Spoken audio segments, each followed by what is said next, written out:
মাত্র ৩ মাসের মধ্যে নতুন পে স্কেল কার্যকর। সরকারি চাকরিজীবীদের জন্য ঐতিহাসিক সুখবর ঘোষণা দিলেন প্রধান উপদেষ্টা ড ইউনূস।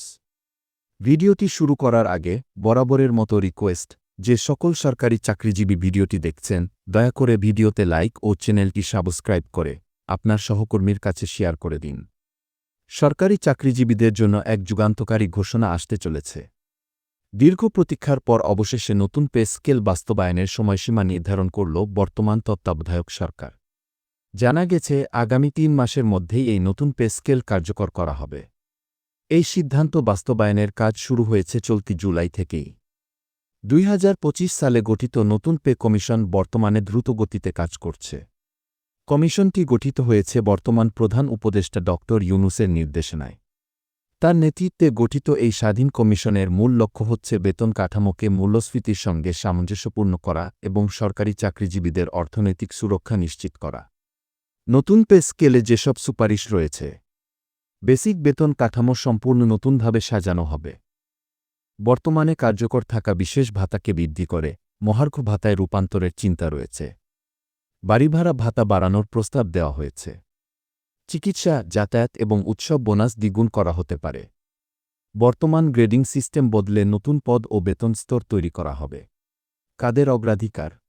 কমিশন সূত্র জানিয়েছে, প্রথম পর্যায়ে ১১ থেকে ২০তম গ্রেডের সরকারি কর্মচারীদের বেতন পুনর্বিন্যাসে অগ্রাধিকার দেওয়া হবে।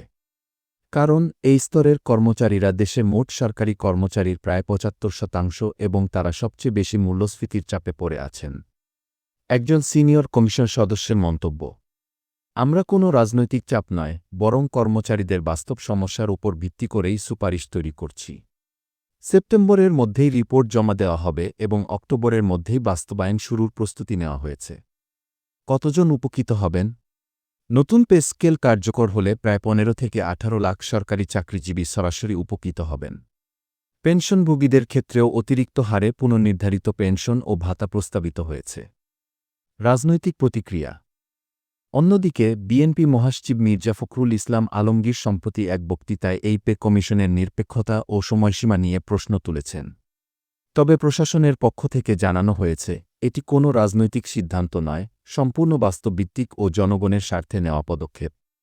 জুলাই কমিশন গঠন। আগস্ট থেকে সেপ্টেম্বর সুপারিশ প্রস্তুত। অক্টোবর বাস্তবায়ন শুরু। নভেম্বরের মধ্যে প্রথম বেতন নতুন স্কেলে। এই নতুন বেতন কাঠামো বাস্তবায়িত হলে সরকারি কর্মচারীদের আয় বৃদ্ধি পাবে ৩০ থেকে ৪০% পর্যন্ত।